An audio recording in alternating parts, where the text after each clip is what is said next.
Today we're going to mount a vintage projector lens on our RhinoCam Vertex to create stitched medium format digital images like these.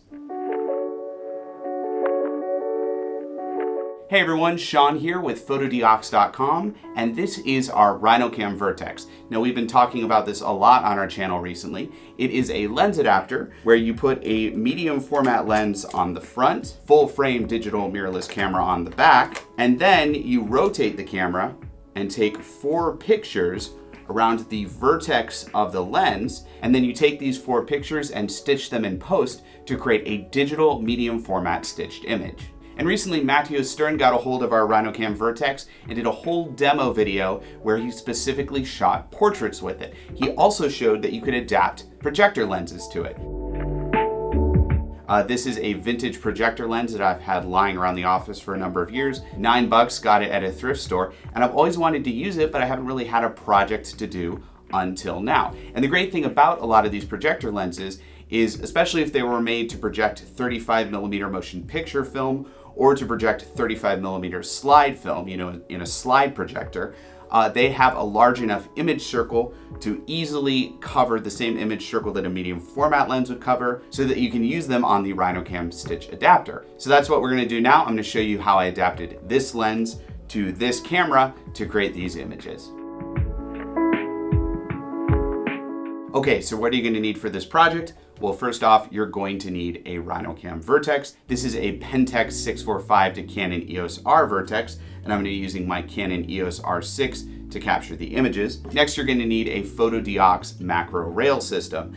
This is the Nikon macro rail system. It's designed to put a lens on the front, camera on the back, and then you actually turn this knob to extend these bellows. It gives you a lot of flexibility for focusing, which we're going to need to focus our projector lens. This is a woolen sack 5-inch f3.5 anastigmat. Now we don't need this metal part, and luckily we can just screw it right off.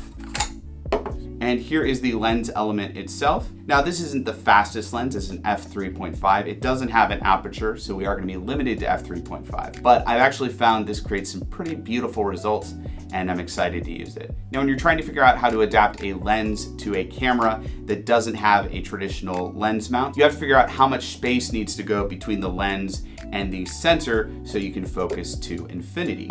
Now a quick way to do this is to take a light source, shine it down through the lens, and then find a surface like this table, move the lens back and forth until the image that's being projected by the lens of the light isn't focused. Now obviously this light source is pretty close to the lens, so it's not really telling me if this will focus to infinity. I would have to have a light source much farther away. So a better thing to do is to go into a larger room with a light up in the ceiling and do the same thing to kind of get a general idea of how much space you need. And we need about this much space. So let's see, we've got the RhinoCam, we've got the bellows. That's about all the space we'll need, and then we can use the bellows to move the lens farther away to focus closer. We don't really have anything to adapt the Nikon macro bellows to the RhinoCam, and that is okay because we have gaffer tape. Okay, so I realize this is pretty goofy, but it actually works. I've already tried it. Basically, we are going to tape the macro rail to the RhinoCam Vertex, and then we're going to tape the projector lens to the front of the macro rail. Okay, there we go. Now we've got our projector lens gaff taped to our macro rail, which is then gaff taped to the RhinoCam Vertex. And we can mount it on our Canon EOS R. And I found with this setup, to focus to infinity, you're gonna need to be around here, just with the bellows slightly opened. And then to focus closer, obviously, you'll turn this. And you might think that this rail up here is a problem, but actually the lens is narrow enough that even when it's at infinity, the rail does not even get into the shot. Now to use this setup is pretty simple. First, you're going to want to mount the tripod foot on the RhinoCam Vertex onto a tripod, and you're gonna need enough clearance for the camera to rotate. So I recommend an Arca Swiss tripod that gives you plenty of clearance. Next, you're gonna set up your shot, and of course you're taking 4 images. So you're gonna kinda wanna turn it around, kinda eyeball what your final composition is gonna be. Then of course you're gonna wanna focus the lens and set all of your manual settings so your exposure is correct.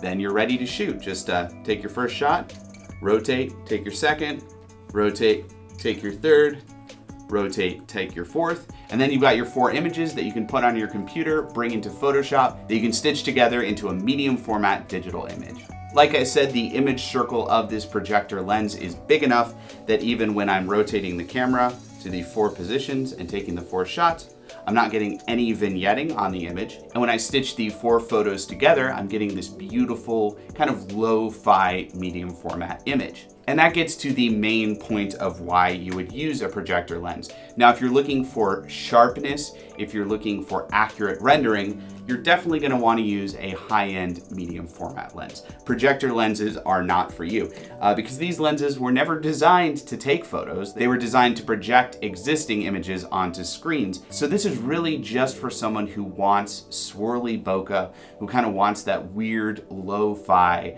like turn of the century photography look. Images that are something akin to the early days of photography.